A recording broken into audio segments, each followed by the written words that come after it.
ஒரு வயசான சஹாபி புதுசா இஸ்லாத்துக்கு வர்றார்.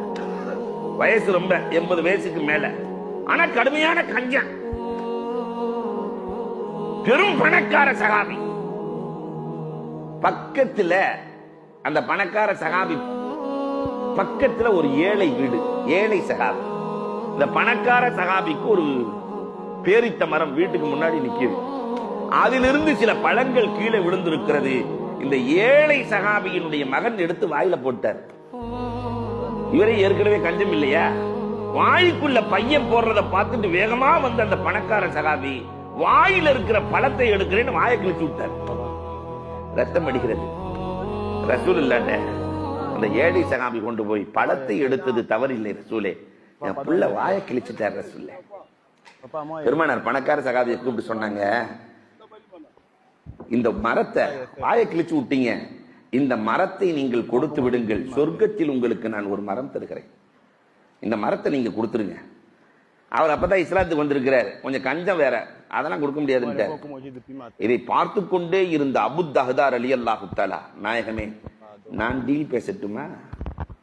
அப்படி அந்த மரத்தை நான் வாங்கி இந்த ஏழைக்கு கொடுத்தால் சொர்க்கத்தில் எனக்கு மரம் கிடைக்குமா?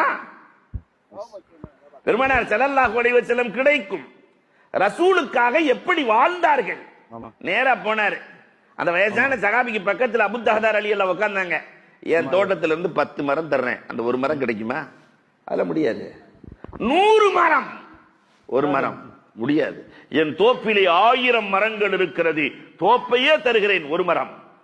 சரி, தோப்பை கொடுத்துட்டு ஒரு மரம் வாங்கி ரசூலுல்லாஹ்ட்ட, நாயகமே அந்த ஏழையின் முகத்திலும் உங்கள் முகத்திலும் சிரிப்பை கண்டேன், கொடுத்து விட்டு செல்கிறேன்.